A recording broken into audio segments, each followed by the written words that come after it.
Hello, everyone. Good evening, and welcome to the Slay to Success talk show. It is your host, Rochelle Slay Queen Hemingway, CEO and founder of Slay to Success. That's right. Slay to Success is about supporting women and organizations to achieve professional success by working with them on their image and impact, focusing on the ABCDs. That's right. Appearance, behaviors, communications, and digital presence. And tonight, y'all, as you know, I always bring in guests who are slaying it. They are making a positive impact in their world, their community, if you will, and they're using the slay philosophies. So, what does slay mean? Slay means to kill it, to dominate it, and to nail it, to be on point, to impress greatly, to dream big and work hard until you own it. It is also an acronym.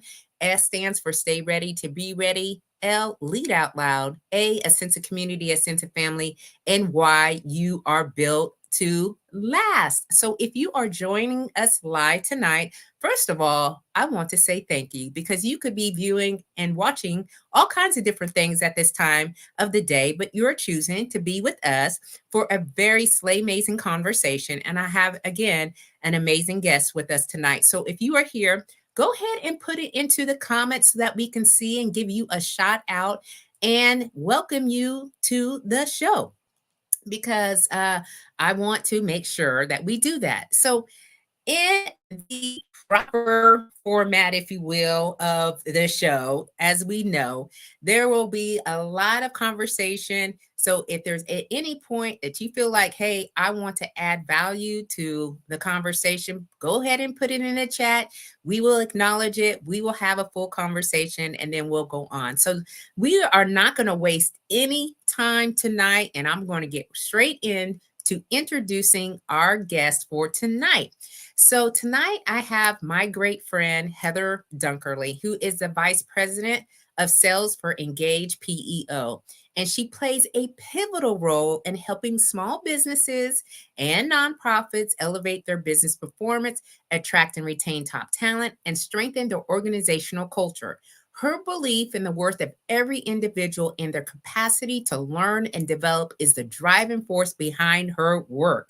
Heather's qualifications include the SHRM-CP Professional Certification, or SHRM, from the Society of Human Resource Management, and a Master of Science in Management and Leadership from Western Governors University. So if you all can please put your hands together for my great friend, Heather. Welcome to the Slay to Success talk show. Oh, thank you so much, Rochelle, for having me. It's truly an honor. Yes, I look, from the time that we met, I knew. I was like, this is my girl right here. She's going to be on the show. We're going to have some great interactions, and we have. Absolutely. Because you brought me in to do a presentation for the Greater Crofton Chamber of Commerce. That's how this relationship has developed over some time. And I am so happy that you are part of my life. I'll just say that. I just put it bluntly. Well, I am honored that we are connected. Yes. That initial connection, from the moment I sat with you, I knew this is a powerful woman. Oh. I need to get to know her. I need to be connected with her. And I knew from that moment, I knew I wanted to get you in front of the membership of the Crofton Chamber of Commerce. And when you presented, you electrified that room on leadership. You slayed that it. And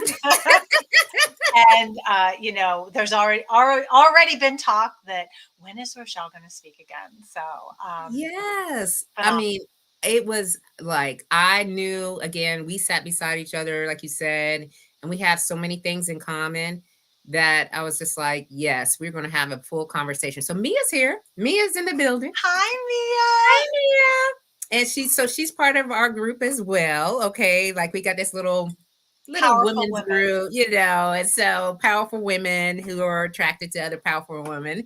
And so she's put down #slay, of course. Yes, that's what we're going to do tonight. And Kayron is here as well. She is another powerful woman that I'm connected to. And so she's saying good evening. Good evening, Kayron. Thank you for being here. And of course, Mia says hello. So, okay, so let's just get into this conversation. All right. So, because we have so much in common, all right, and things that we are very passionate about, first, I want you to share with the audience a little bit about who you are and, how did you get to this point where you're at in your life? I mean, so Wow. big or small, however you want to take it. That is such a loaded question. So It is. I will say I'm a wife, I'm a mother. I have four amazing children. Um, we have something in common in that we both are Peloton lovers. Hello. So I got into fitness. I lost 40 pounds with Weight Watchers, and I've kept it off. I worked for Weight Watchers for some time, and that's kind of how my start in the HR world came about. Actually, really, to go way back, my start in the HR world came from my father. My father was a director of HR for Visa, and I saw him as a young child solve really complex problems that we're still challenged with today. But I really saw him bring a human element to HR.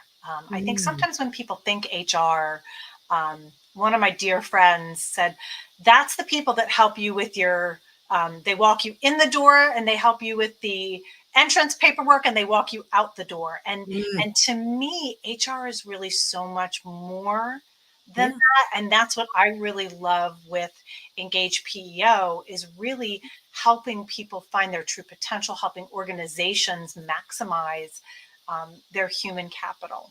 Um, Yeah. the other piece of that is I love small businesses. And my grandmother, when I was a little girl, started a small business in a day when women didn't run small businesses. Hmm. It was in a day when women had to ask their husband's permission to get a credit card. And my grandfather, who was a general contractor, built her a business just to give her something to tinker with. And that business grew and exploded. And it's kind of funny because he ended up working for her. Um, Mm, and so I learned a lot watching her as a young girl and watching her develop this business.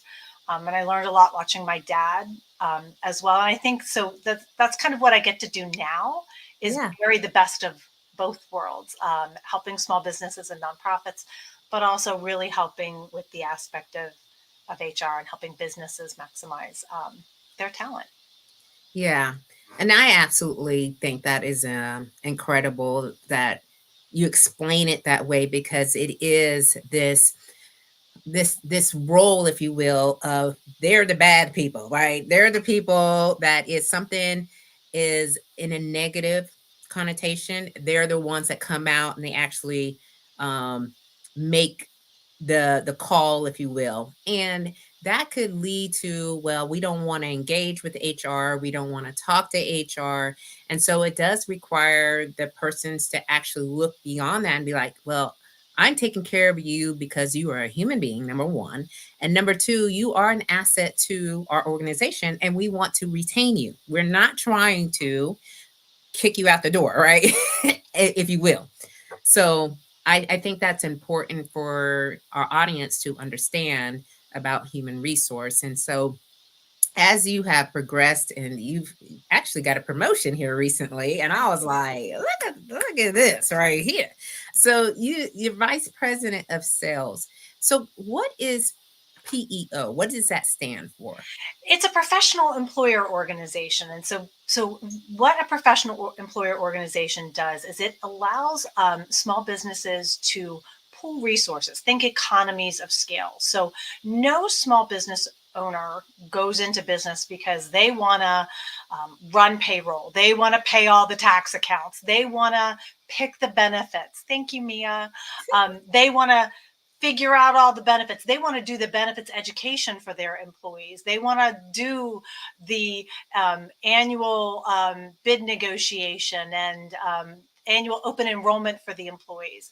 And then they want to write a handbook every year. And then, of course, Mm, compliance changes yeah. every year. There's been over 1,000 different employment law changes just in the past 4 years. And of course, Wow. when they change a law, it's not like they get rid of one. So it just layers on more complexity over more complexity.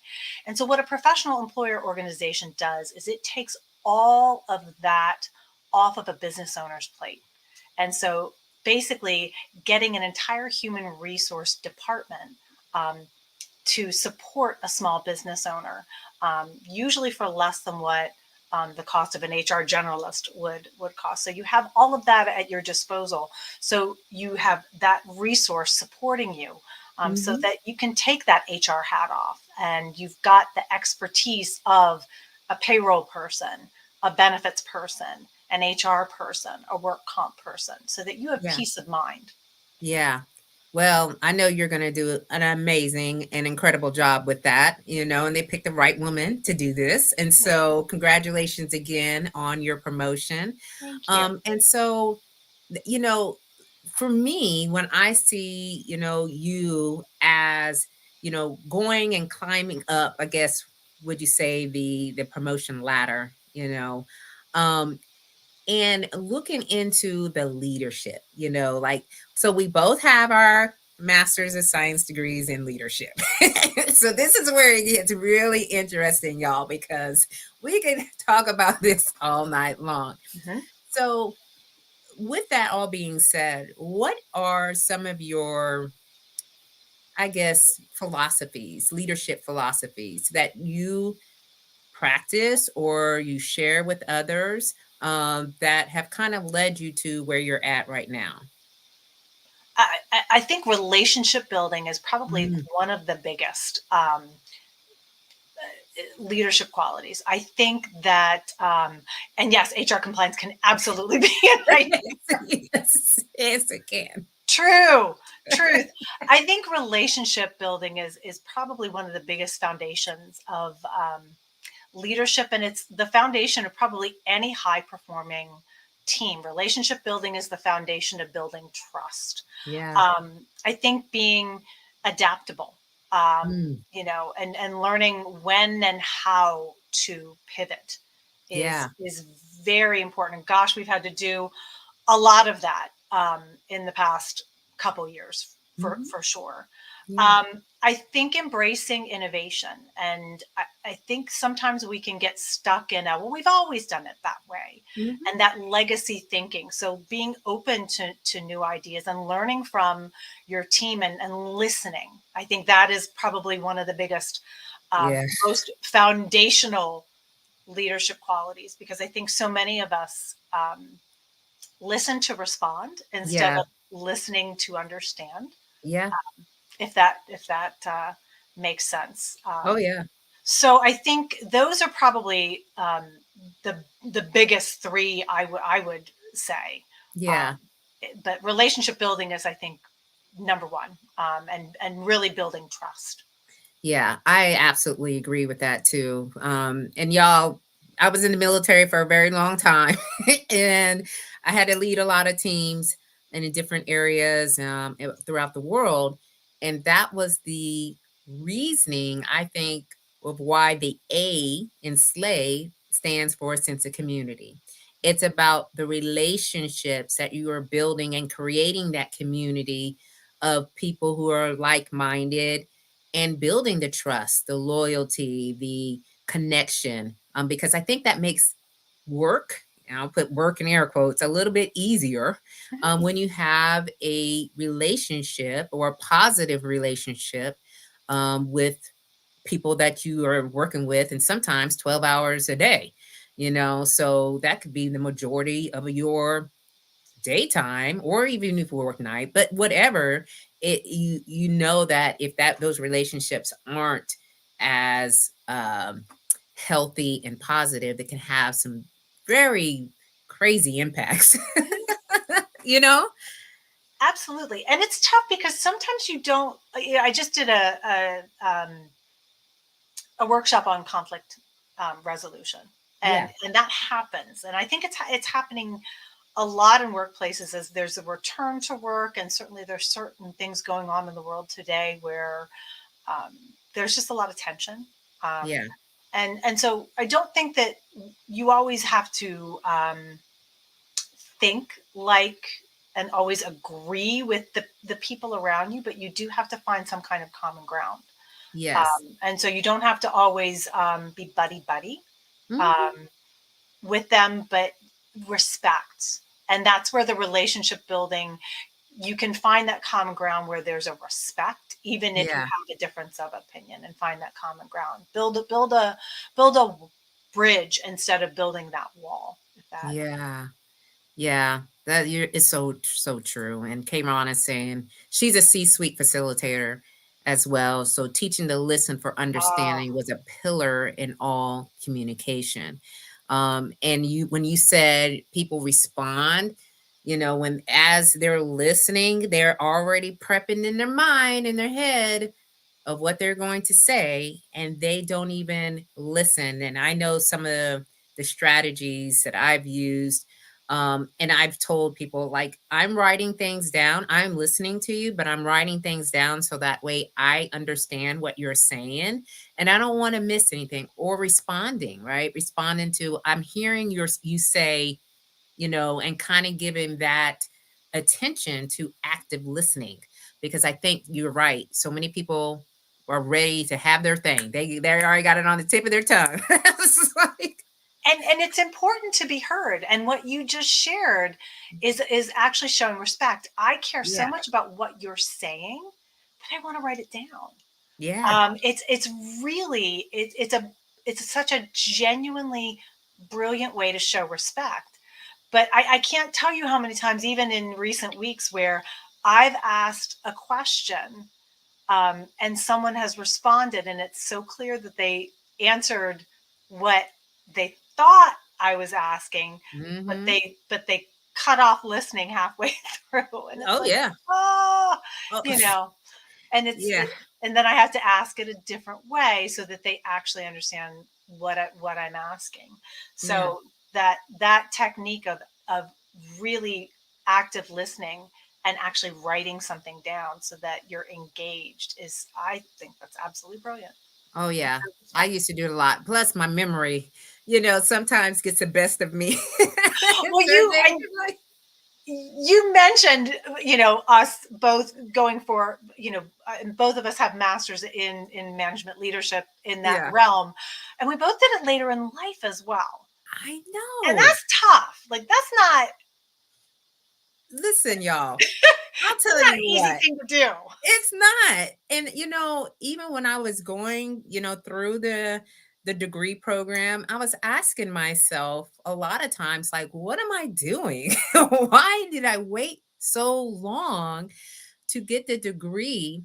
But I wanted to learn more. It was almost as if, yeah, I did 30 years of military service and I did a lot of leadership in that, but I still don't know what I don't know. I want to learn more about how to become a better leader, Mhm. how to understand, so that way I can assist and support other leaders.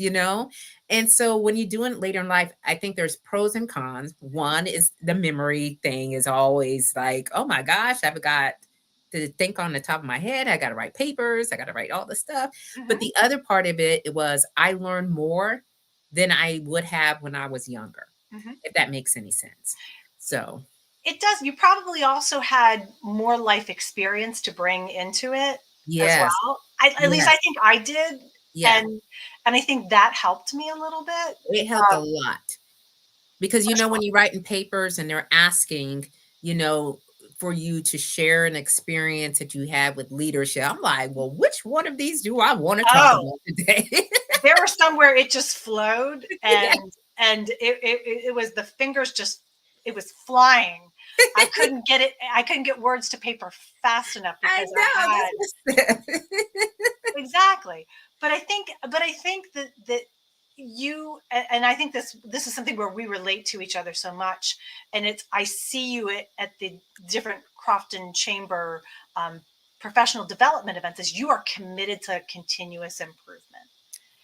And I think committed. that's such a wonderful passion to have, is to be to have that passion for I don't know everything. I want to learn more. I want to grow. I want to develop. I want to be the best version of myself Yes. that I can be, so that I can be the best version to help others be successful. Yes. I just think that is, the moment that we stop wanting to learn and grow and develop, for me, it's like, oh my gosh, that's when I just shrivel up and call Yeah. it a day. Like, And the other thing is, I like looking forward to something. You know what I mean? Like, I like things on my calendar that is personal or professional development. mhm, And I like to know that that's what I'm going to be walking into. And I go with an open mind. I'm like, I don't know what this is going to be. Maybe I'll know something about the topic. mhm. Maybe I won't.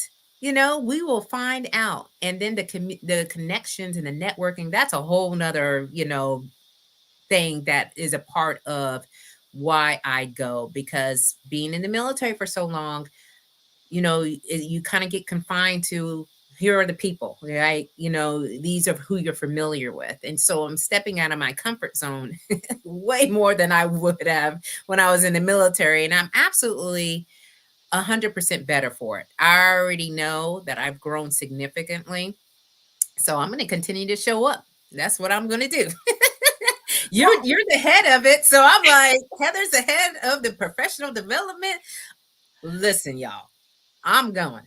Oh, well, I mean, but I think, the transition out of the military is so challenging. And I remember, when I was a recruiter, Yeah. I would get, I was a recruiting manager for an organization, and I would see resumes from, you know, military that had these amazing qualities that were on paper, but they weren't in the private sector speak, if that Yeah. made sense.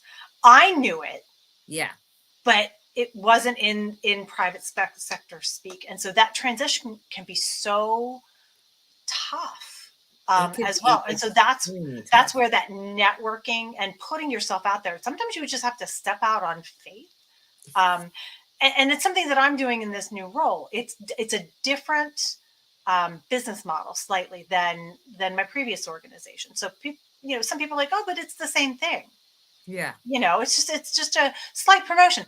It's a little different. Like there's things that are similar, but there's things that are different. And so now I have to put myself out there in a different way. Yeah. And so you have to kind of, step out on faith and put yourself out there. So it's a little transition, and just, you know, have a little confidence, a lot of confidence. Yeah. And just put yourself out there. And that networking is, you know, asking, who can you introduce me to that can help me with this, that, this, that, That's right. that. Yep. And there's always somebody that can connect you. And it's just asking for help. And there's Yeah. always somebody that can help you. There's always somebody that can um, point you in the right direction or introduce you to the right person. All you have to do is ask. And what's the worst thing that they could say? No. No. That's And the what worst changes? thing that they could say is no. you know, And how what many times changes have if you they heard? do? Yeah, Nothing changes. exactly. So you're in the same spot. Right. So, but Okay, we can so hang up on that. let me get these comments here for us so that way I'm not missing out on here. So Kayron, she's going back to when we were talking about active listening. So she said, I tested it on so many occasions to prove the point. The person was so busy preparing to respond, they missed the complete question. Then stand like a deer in headlights when you ask, "Did you hear my question?" That is so good. And it's so true. They do. They're frozen because they're like, and they come to the realization like, I didn't, because I wasn't listening at all. At all. Um, Yeah. So it is a challenge. And I think there's a lot of distractors in the world today where people are really not listening very well. And I have to catch myself a lot, especially with my son, and my husband. And they're like, y'all, that's like, you know, and they're like, did you hear what we said? And I'm like, what'd you say again? mhm. So Chevy is also here. Hello. Hi, Thank Chevy. you so much for coming and dropping in us on the live. And Dr. Ireland is here.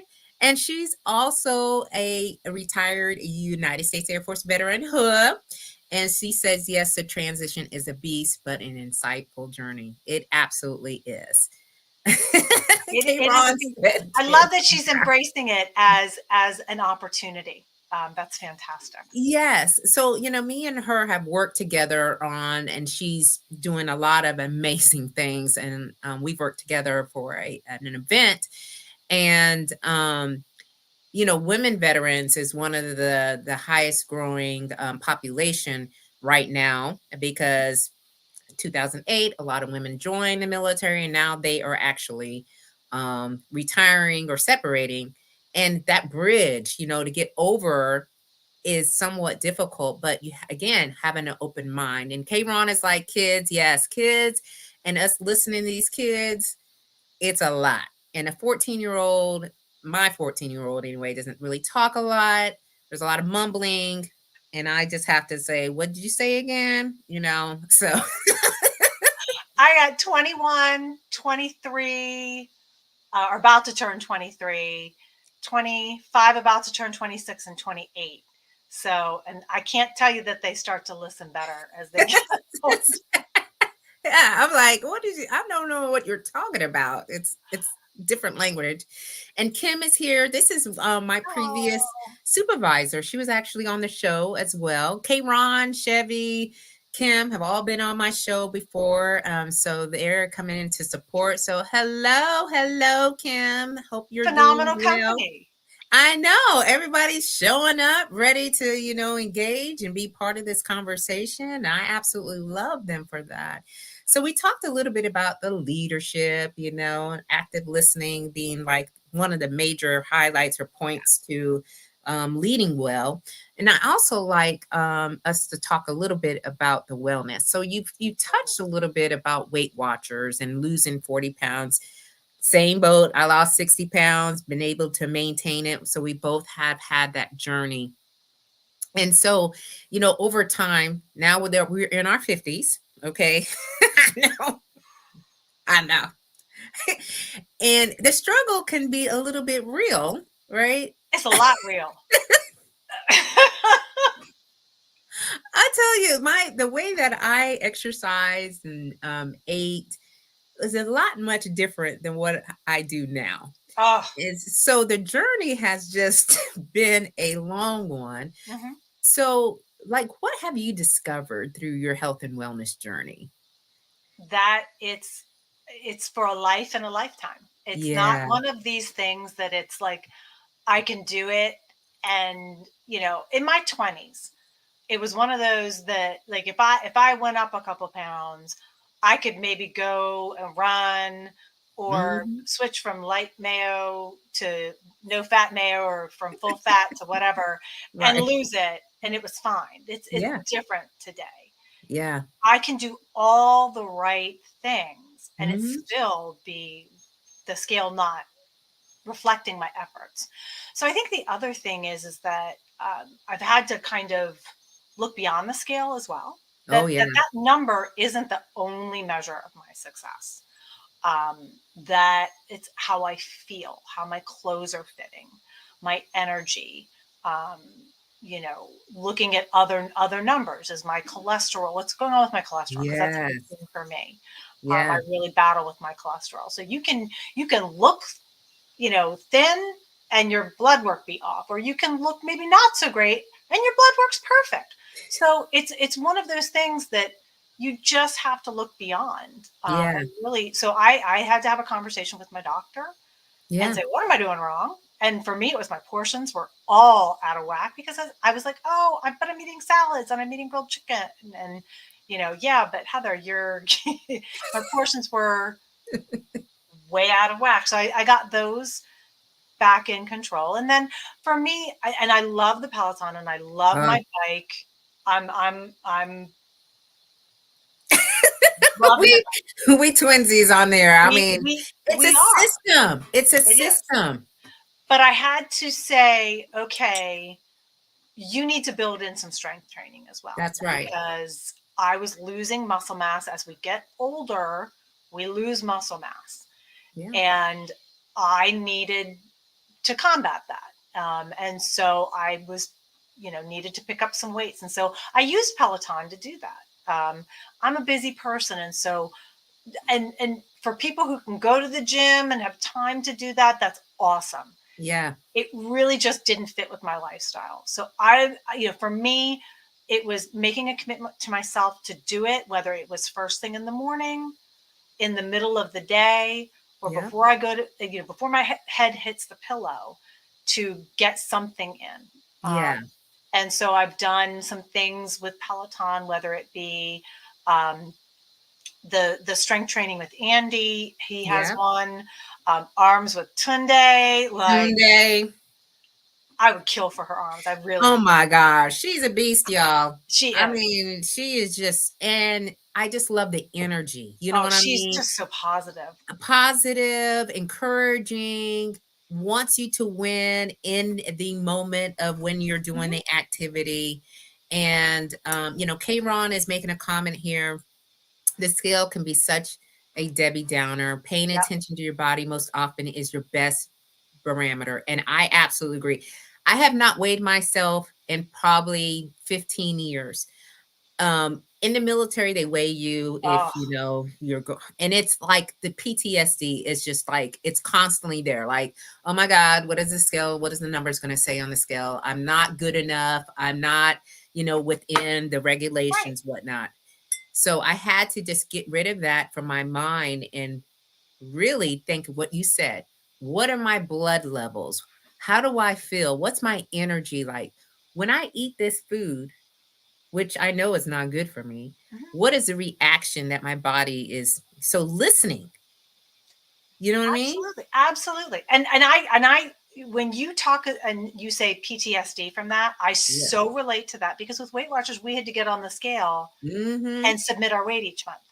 And Mm-hmm. right or wrong, we had to do it. And I believe they've gotten away from that, which, again, right or wrong, that's their decision now.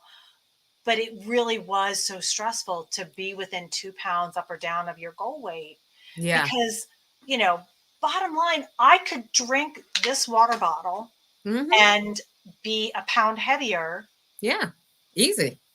just from this water bottle. Yeah. And am I really a pound heavier or am I better hydrated? Exactly. Exactly. So to get into this, a pound, and people are like, oh, a pound of muscle weighs more than a pound of fat. It doesn't. A pound is a pound is a pound.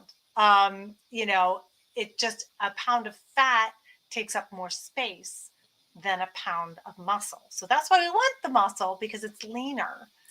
And Um, it's better for our joints and our absolutely. those we talked about the weight bearing exercises, right?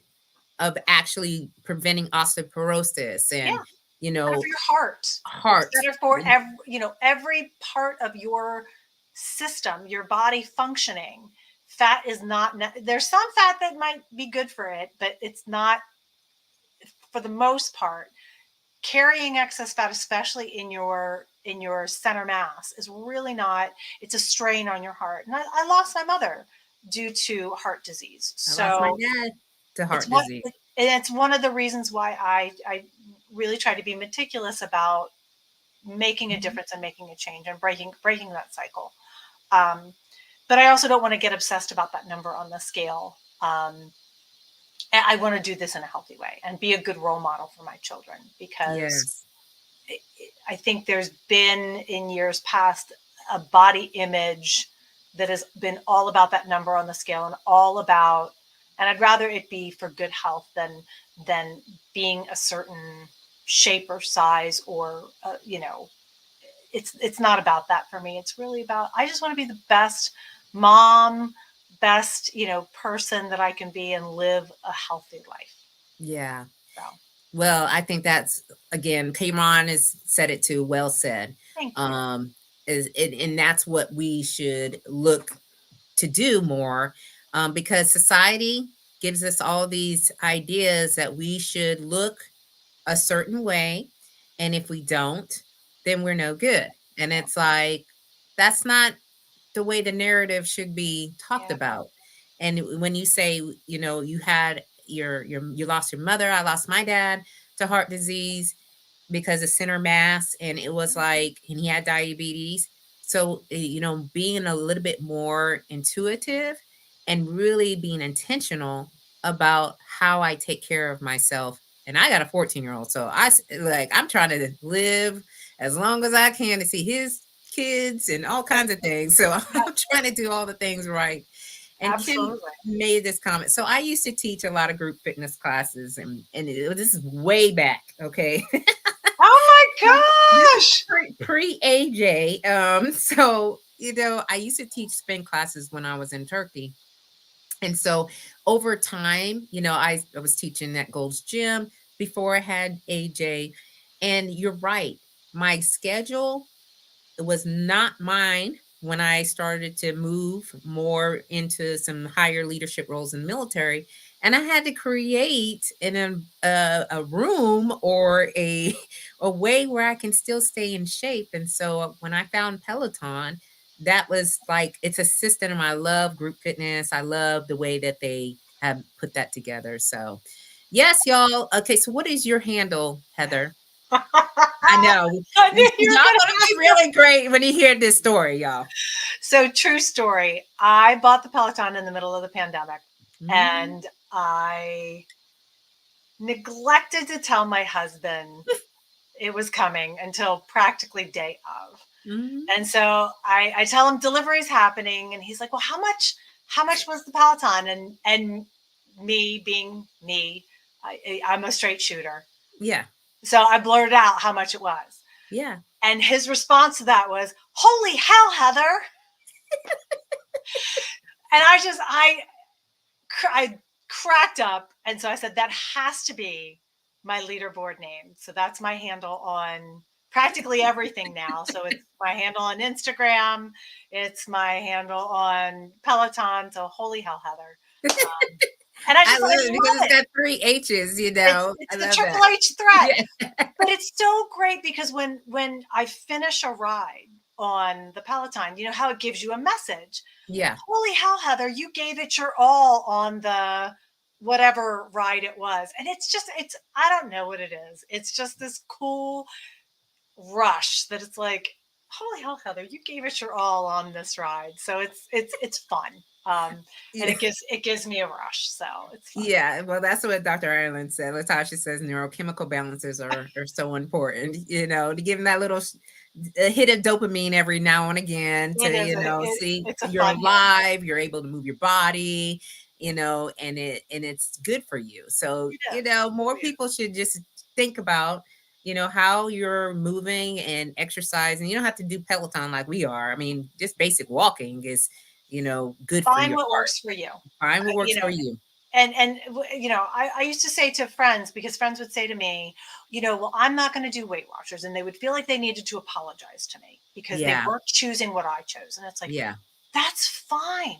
Yeah. Do what works for you. Find what works for you. Yeah. I found what worked for me, Yeah. and discover what works for you and run Yeah. with it, or walk Absolutely. with it, Walk or with it. whatever it is. Swim with it. Exactly, exactly. So we really touched a little bit about, how the instructors, and their mindset and the way that they, talk to you when you're exercising. But, outside of that, I'm really intrigued about the way people think, you know, and really how they think about life and the way that you move through that and the positivity, and how that helps you. For me, I love like this high frequency vibration, if you will, of let's think of the goodness that can come of a situation as opposed to all the bad things over here and go into a downward spiral. So you have the vibration. I already, like it's just you like ooze like openness and let's just talk about the greatness of what we're doing. So like where did that derive from? Where did that come from you? um, Gosh, that's first of all, thank you. I like to think I'm a very positive person, but I also like to think I'm a very realistic person because I've had a lot of adversity happen in my life, and I've overcome that adversity. But I've overcome adversity by being a possibilities thinker. So instead of looking at things and going, well, that knocked me down, and I'm just going to sit here. I never want to be. It's always like bad things are going to happen. So it's like, what's next? Yeah. I've always tried to think about what's my next move. And the other thing of it is that I'm a firm believer that what's meant for you will not pass you by. And sometimes those things happen to you because, and I'm thinking about a couple things in my life. Yeah. Because maybe you didn't have the courage to step out on your own. So maybe that was something where you needed to be pushed into your purpose and that you needed that nudge and you needed to have it so instead of looking at things as bad, something bad happened to you. Yeah. Maybe it was that door closed because there's another door that's even bigger and even better for you. Oh, yeah. That you would never have had the courage to shut that door and venture out on your own. You needed that to happen to you so that you did have the courage to step out. And I can see that it's in that moment that it happens to you. Yeah. You don't look at it that way. No. In that moment, you can't. But when you have time to look back and reflect, I can absolutely say it. And it's interesting because I have a very dear friend who really wanted a certain position and it didn't happen for them. And I remember them coming into my office and very upset. And I just said, I know you really wanted this, but this didn't happen. And there's a reason this didn't happen for you. Yeah. And I've been in this place, and I just really firmly believe that what this means is that there's something bigger and better out there for you. And I can honestly say that 2 years later, they're in their dream position for their dream company. And they said to me, and this was like a month ago, thank you for that. Because if I had actually gotten that position, I never would be here and I would have stayed in that position and wouldn't have gone for this position. Because I would have, if I had actually gotten that position 2 years ago, I wouldn't have been able to step out into this position that I'm in. And this position was the one that was meant for them. And they are crushing it. They're slaying it in that position. They're slaying it. So I think that the positivity comes from my dad, actually, because, in his life, I saw him go through things. He was very severely burned when I was young, when I was 7. And I saw him lose his job while he was being discharged from the hospital. And he came out and he was like, we're going to be fine. And I'm like, I'm 7. I'm like, Dad, you've got massive medical bills. We're, like, how is this all going to, and he's like, we're going to be okay. Everything's going to, he's like, if you're going to worry, don't pray. If you're going to pray, don't worry. And I was like, And then the other thing that he really taught me, and this has gotten me through, is because I'm a worrier, and I really am. And I know people don't know that about me because I am very positive, but I do worry a lot. And he said, worry is like paying interest on a debt you don't even owe. Oh. You don't even know that you owe the debt yet. And you're paying interest on that debt. And so I think Dad really helped me to be probably one with the positivity and to be that possibilities thinker. Oh, yeah. Sorry, that was a very long answer. Well, it was long, but you know what? It's the wisdom that comes from that, and it has to be explained in that way. And because the audience is very much into what you've said.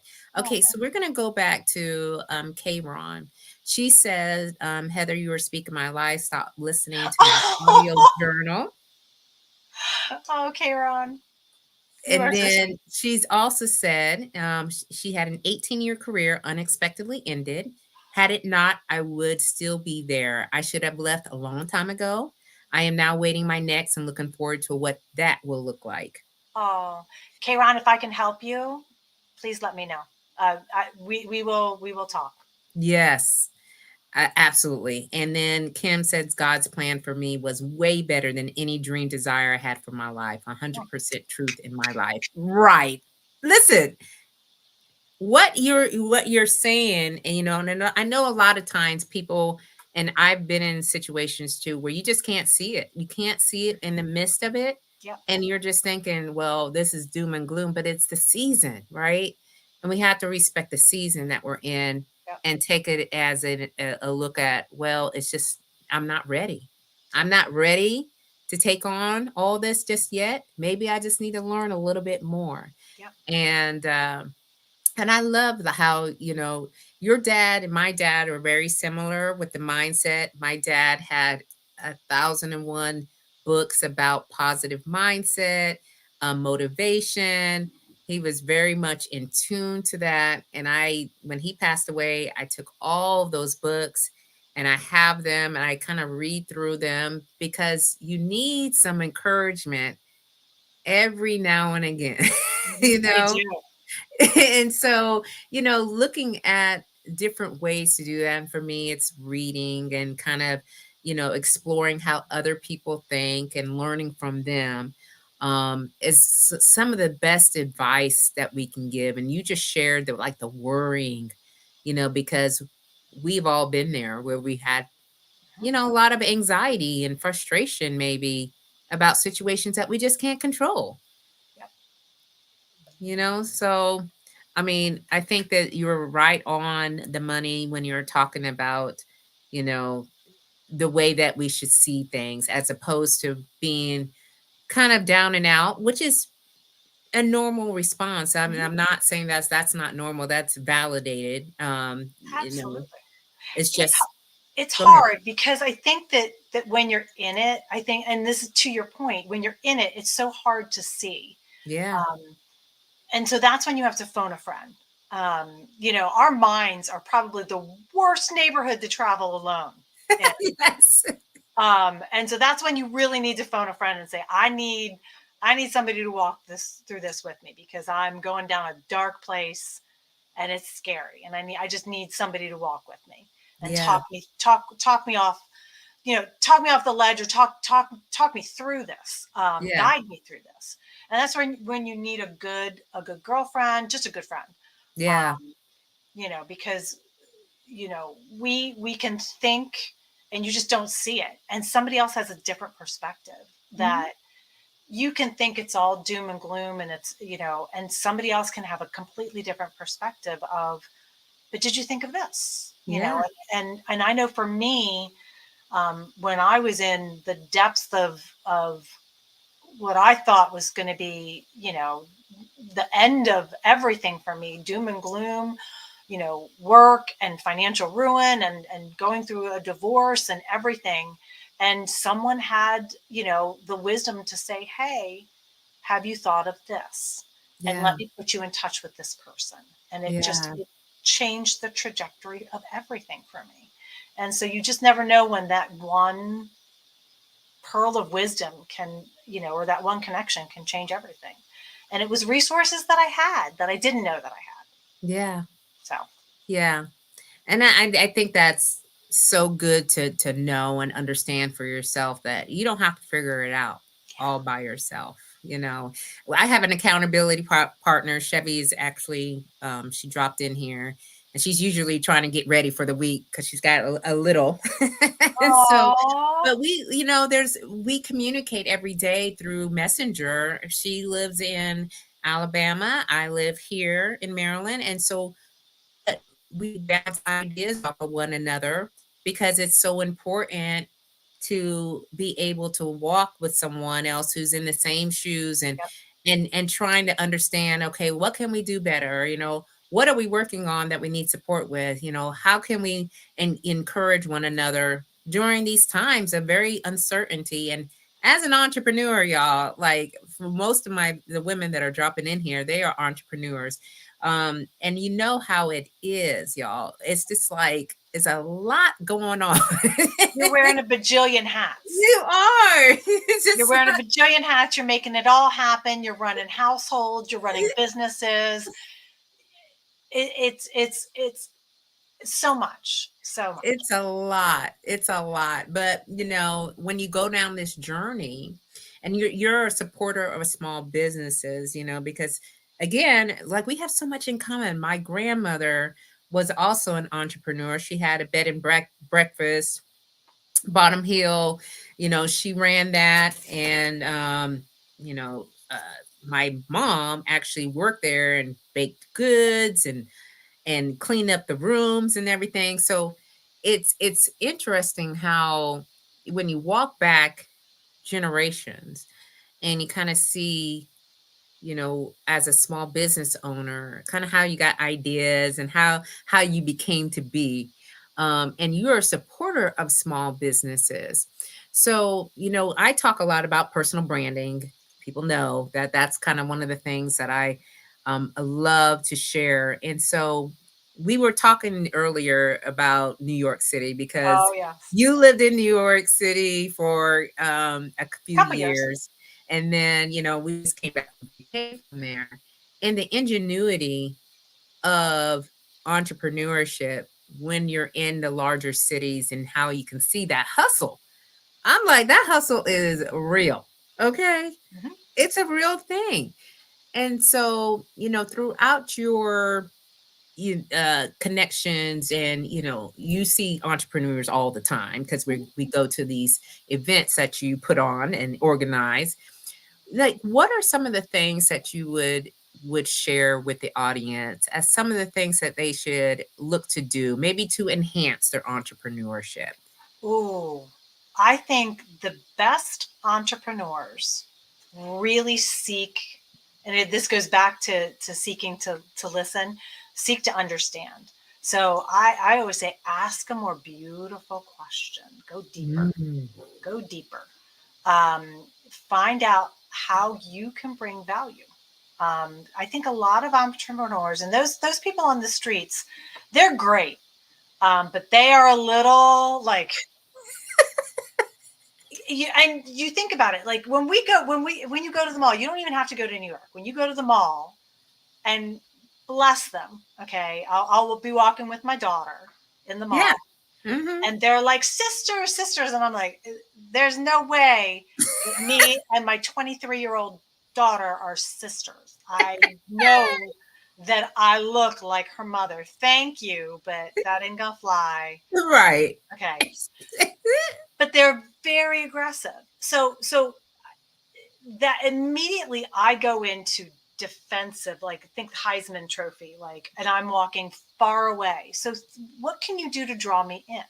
Yeah. What can you do to make me feel safe? What can you, and it's really by Mm. getting to know me and really by getting to ask questions and bring value. So instead of going straight to selling, identify a problem that I have that you can help me solve with your solution. Yeah. And so highlight it with asking a more beautiful question. I think Mhm. if more entrepreneurs did that, Yeah. um, and the other thing is I really think that selling gets a really bad rap. That's the other thing. That's Yeah. the one thing that my grandmother taught me is Yep. that it is just as honorable to sell as it is to buy. We Hmm. all need things. Yeah. The things that I'm wearing, the dress that I'm wearing, the shoes on my feet, the eyeglasses I'm wearing. Um, it's we all need things to survive. I need food. I need water. Like we've got to buy things, and so it's not. It's it's a transaction, but it can Yeah. be a meaningful transaction, Yeah. and you can get value out of it. So I have needs, and so think about the things that are problems in your life. How can someone help you solve those problems? So if you're an entrepreneur, think about what you're selling and how it solves someone's problems. Don't go and just start off, I'm going to solve your life problems by this. Ask questions, get them to realize, that it is that, because if they don't realize it's a problem, Yeah, then it's you're not a just, problem. then it's not, I need to realize that, whatever it might be, that it's a problem, and that, I really need to solve it. Yeah.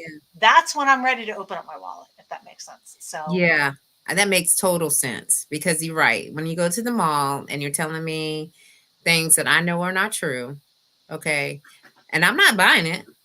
I'm not buying it. Like the lady says, hey, the little lotion packets, or they want to do facial and stuff like that. Like, my face is good. Okay. I don't need you to mess up my complexion and anything of what you got. It might not even work for my skin.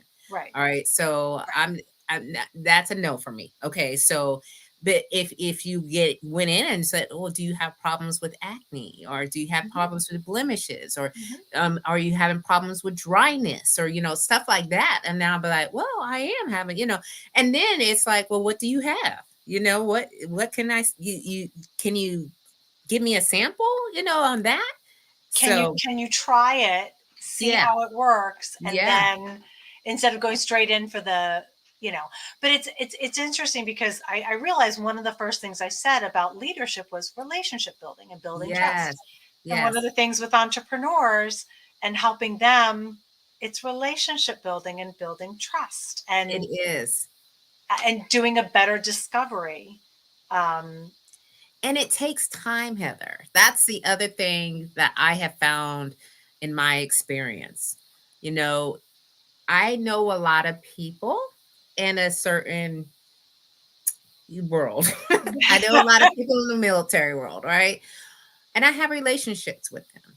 And they have been able to bring me in into, sort of their events and so forth, so I can speak on their platforms, which is great. And I'm very grateful for it. But I also know that it takes time for others who don't know me from a can of paint, all right, to understand what I'm doing. How am I providing value? How am I adding service? What is it that I'm really speaking to? And so it takes time for that to happen. So if any entrepreneurs are like, oh my gosh, it's been a year or 2 years, yeah. And it takes time, you well, know? and I think your messaging is on point. I don't know that everybody has their messaging on point. There's a lot of, um, people out there that can explain what they do in a really great elevator pitch. I think Yeah, that's the other thing, to yeah, be able to say what you do in a nutshell. I mean, we talked a little bit about PEO, and that's a complex thing. I could probably talk for hours about that. In a nutshell, it's bringing you, an HR department of expertise. You know, um, it gets a lot more complex than that. mhm, Um, but to be able to kind of, I'm not saying dumb it down, because that's not what I'm saying, but yeah, to condense it so that it is a little nugget of information that also has them wanting a little bit more.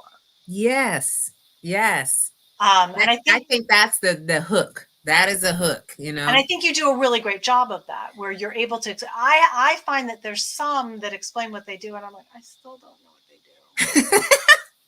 Um, It takes, you know what, and that also takes time, like you're saying, to narrow down, niche it down, understand who it is that's coming to you. What are they coming to you for?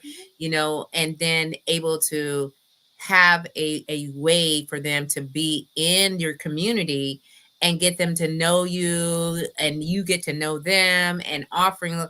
My thing is quality over quantity, quality over Absolutely. quantity. You know what I mean? Like, I could have a whole bunch of people following me, and that's whatever, right? Right. But I truly want to have relationships with the people that are coming to me for service. And so, it's so important. Kron has got a comment here. A true leader patiently develops connections with those they lead. Leading with authenticity and vulnerability shows the humanness of the leader, making them less intimidating in most cases. Could not have said it any better. Spot You on. know, it is spot on. And I think more now, people want authenticity. All right. We can definitely camouflage ourselves and make ourselves look absolutely perfect on all kinds of levels, but people want to see the true you. They want to know what they're getting. They want to know that you're somebody that they could actually have a conversation with, you know. So, I think you can camouflage to a point, but yeah, then I'm gonna need to interact with you at some point in real life, or I can yeah, scroll your social media, yeah, and you know the truth always comes out. yeah, So I just always say, just be yourself, because you should be more than enough, just as is. So yeah. And Ruth said, well said, spot on, definitely. I think Yeah. that was to K. Ron's Yeah, there's K Ron, authenticity I'm as a sure, leader, because because K Ron, she that dropped was that. I was that was like, like yes. chef's kiss, spot on. Yeah, oh my gosh. You know, I do want us to talk a little bit about um kind of the persona.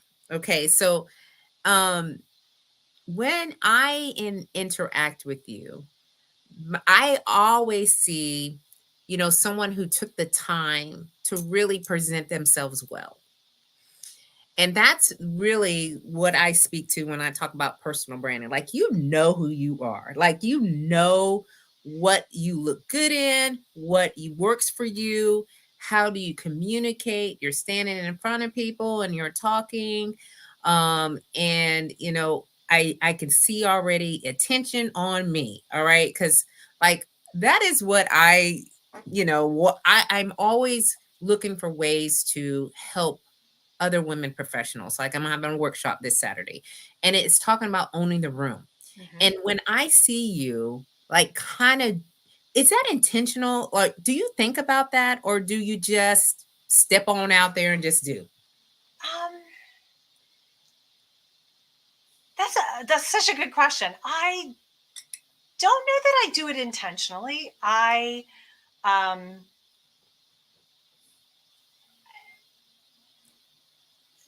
it's a good question. I'm fumbling. Oh my goodness. I didn't I mean know to. that at chamber events, when I need to, announce, it's like you need to grab the attention of the room. We need to start. We need to start now.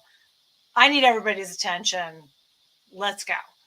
Um, I don't always like to be the center of attention. Um, it's kind of funny because I do like to lead from the side, and I really do like to be the person from behind the scenes that makes things happen. I prefer when Joy can be the person that is. Joy is our executive director, And she's amazing. and she is phenomenal. And I really do like to let Joy shine.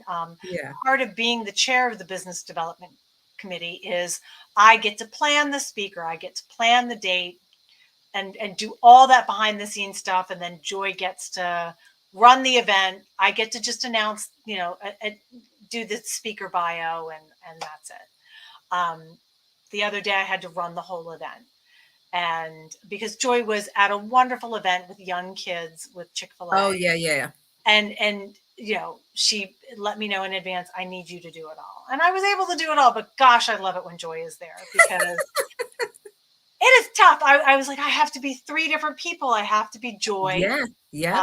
I have to be executive director Joy running the event. I have to be Heather as chair of the business development committee announcing the speaker, and I have to be basically the check it, because we had people arriving at the last minute, and I was like, oh my gosh, my head is going to explode doing all this. And the wonderful thing is everybody's like, you did a really great job, and I'm like, oh my gosh, I thought my head was going to explode.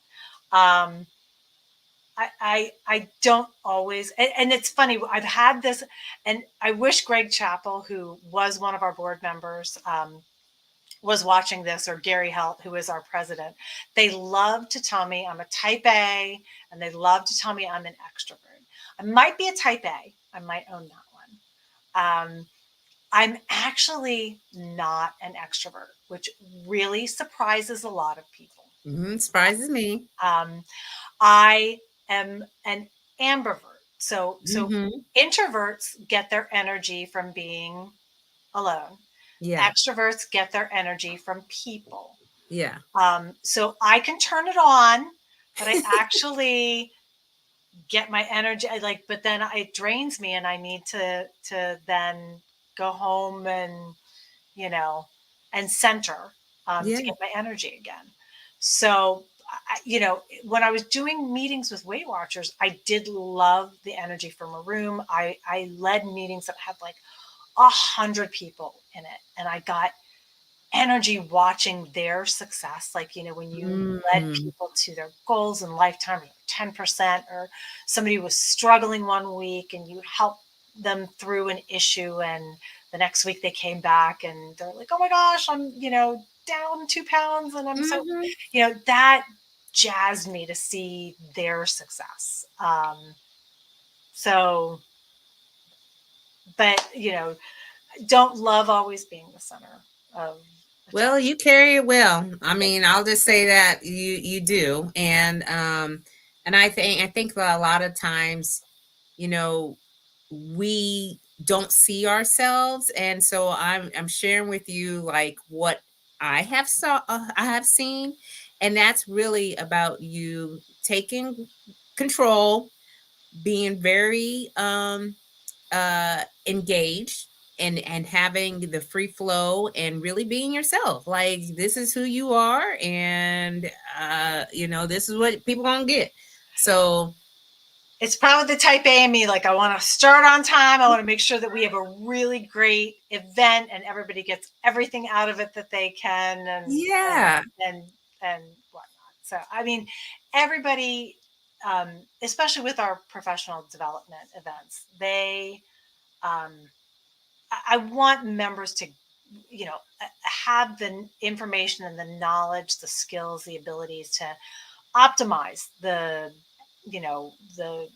business environment, to be Yeah, able to prepare for anticipated changes and such. So it's like they're coming on their lunch hour. I want them to be able to maximize that time. So absolutely.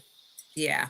Well, you do a very good thank job of you. doing that. Thank you. And so we've been on here, as I Oh know, my I goodness. already knew, I already knew. I mean, we could probably go on for now another hour. You I can. say all my guests really have so much to share that it's just so good to know that getting the right people on the show, and really like the time just goes by so fast, and we could be again on here forever, but I do have a one more question that I would love for you to answer for Sure. audience, and thank you audience members for it staying here with us. We'll have this question, we'll wrap it up for you all tonight so you can get ready for the week. But at your 85th birthday party, you know what would you want your family and your friends to say about you? Oh, wow. Um, Probably, it's funny. I really was worried that we weren't going to have enough to talk about. And I love that we did. I was afraid. I really was. Never fear. Never fear we on this show. I will make sure we we have plenty to talk about. I think this was a wonderful conversation. Yeah, I So do too. there's an Emerson quote, and I don't know it exactly, but I think that I would want my family and I'm not quoting this verbatim, but it's something about living a useful, honorable, um, compassionate life, making a difference in the world. Mm-hmm. And so I think um, it's about living a life lived well, is Yeah, the Emerson quote. And so I think that's what I would want my family to say to me at my 85th birthday, that I did live a useful and honorable life, and that it was a life lived well. that I lived with compassion and I made a difference in the lives of others. So Yeah. Well, I think you've already done that, Heather. well, I want to then continue to do You it continue to do that. Well, exponentially for the next I'm not going to say how many years. yeah, So right. Well, y'all, thank you so much for being here. Heather, thank you so much oh, for thank taking the you. time to pour into our audience and just leaving a little bit of positivity for all to come back and view for those that don't come back to our lives. So I do want to personally thank Mia for being here, K. Ron. I also had Chevy, Dr. Ireland, Kim, and Ruth. Thank you, ladies, for coming in and dropping some value into the comments. We will definitely be back because y'all know what time this is. All right. This is every Sunday at 7 p.m. Eastern Standard. Not every Sunday. I take that back. Selected Sundays at 7 p.m. Eastern Standard Time is when we come here and we just have a mini conversation. So we will have a new guest on next Sunday. So make sure that you are here, listen, subscribe, and share. Invite your friends. All right. I had my little water. It was water because it's so hot out here, y'all. It is like hot, hot. So you're welcome. Thank you so much for that, Cameron. Oh, She thank you, said beautiful Kara. conversation. Thank So you. yes. And it really was. She says, thank you both so Thank much you, from Ruth. Ruth. Thank you, Ruth, for being here. So as we like to close this out, y'all, keep on slaying until you can't slay no more. And we will see you all next Sunday. Have a great week. See y'all soon. Bye-bye. Bye.